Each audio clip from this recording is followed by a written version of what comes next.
Thank you, Cecilia.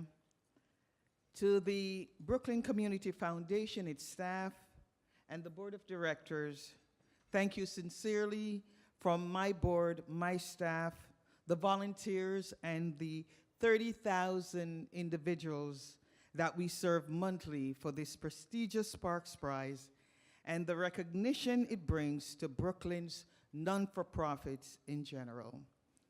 To the honoree, a dear friend, a colleague, Reverend Emma Jordan Simpson, I salute you and the Brooklyn Foundation. Good morning, everyone. Let's spark a little bit. Good morning, everyone. I want to take the time to recognize my board chair, who's here, Michael Woolley, other board members, Randy Atkinson, my staff, and the supporters of TICA. Thank you very much for taking the time out to come and to support us.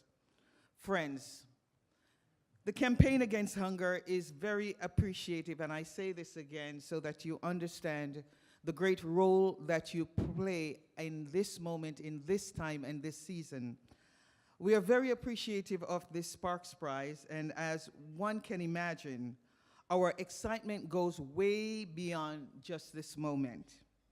This gift will not only impact, but it will change the lives of approximately 350,000 people this year.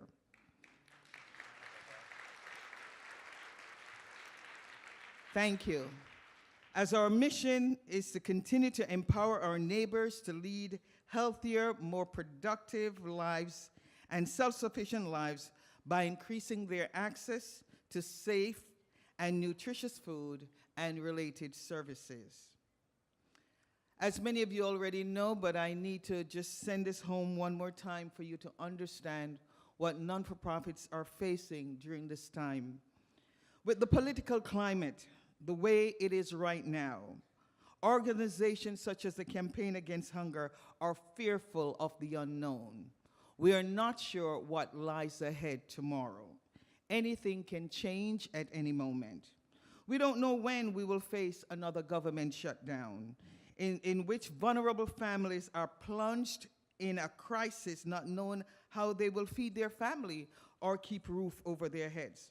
The shutdown is still impacting our families, our Brooklynites, our friends, and our neighbors. Even though individuals are back to work, I want you to know that we're still living in the reality of the shutdown. Since the shutdown until now, we have been overrun by an alarming number of families seeking help. At this very moment in time, TICA is experiencing an influx of needy Brooklynites seeking to put food on their table and looking for other services. Things are not back to normal as one would suppose. Families tell us that they have utilized their SNAP dollars, as you can imagine, since the shutdown, and now they're in dire need for food. The walls of fear has gripped our community as immigrants are reluctant to leave their homes to receive services, but we have made our presence known on different areas in Brooklyn, bringing them our mobile pantry to make sure that individuals do not fear that they're able to keep food on their table. The tax assistant department tells us that families are seeking in an urgency to make sure that their tax return is done now because they don't know if Washington will hand down another shutdown. There's also been a vast increase in new families that are seeking SNAP, 25% since the last year this time. As the most robust emergency program in Brooklyn, let me say that one more time. As the most robust emergency program in Brooklyn, we address 70% of food insecurity in the borough. Our staff are also trained and prepared to support in cases of emergencies.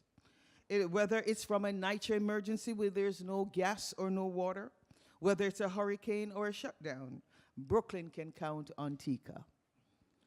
What makes us so unique? In the middle of all this trauma and in all this need, a birthday bag to a child, Many times we forget that if families cannot afford food on their table, then their children who are in shelters and their children will miss a birthday. We take the time to make sure that families know that we care. So that's where we come in with a birthday bag, and we have given out thousands per year to make sure children will keep a smirk and a smile on their faces.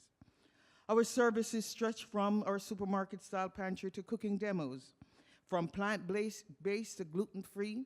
Just name it, we can prepare it. Because health and well-being of our neighbors means so much to us, our community approach for caring is considering all families in Brooklyn and all needs. Our partners play an important role to us applying services to those that are in need.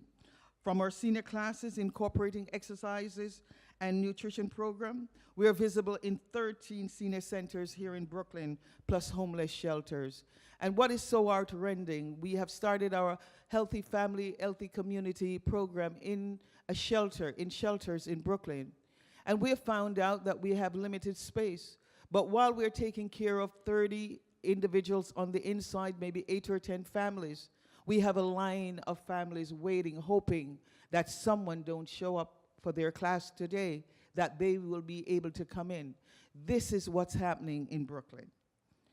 Our youth program touches lives from 4 to 24, whether it's our Healthy Bloomers or our Green Teen programs, giving and empowering our youths to make sure that they understand advocacy, they understand to build their own food system, and also leadership roles. We are also visionaries as we're seeding the future. We're looking forward to 2023. We'll be establishing the largest greenhouse here in Brooklyn. In 2020, our Fresh Direct mobile market offering natural grown produce to low-income families for sliding scale will be coming in a neighborhood close to you. 2020 also, we will also be building the largest, we're in right now in conversation, in building the largest aquaponics and hydroponics food production system in Coney Island. 2019, a cafe and a culinary arts for youths. 2019 again, we will also be building a smaller version of aquaponics and hydroponics center, not only to feed families, but to enhance workforce programs for our green teens and our youths. And as I close with this, last year, last but not least, we are extremely good stewards of every dollar we are so blessed to receive. We are accountable to all our donors, as approximately 90% of our funding dollars go directly to programs. We need your support, whether it's advocacy, volunteerism, or your money. It's all welcome. Thank you so much, and please stay inspired.